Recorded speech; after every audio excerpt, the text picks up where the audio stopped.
Hey, welcome back to our channel. In this video I will show you how to clear bookmarks on X.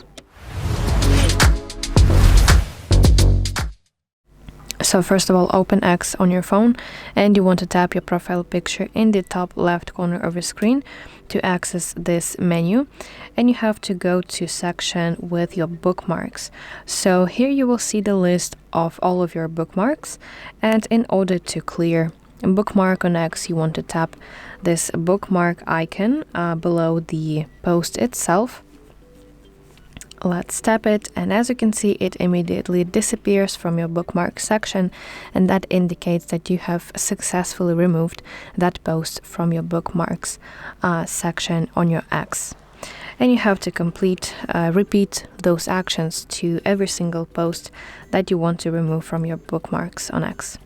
So that's it. Thank you for watching. If you found this video helpful, please like it and subscribe to our channel to see more content like this.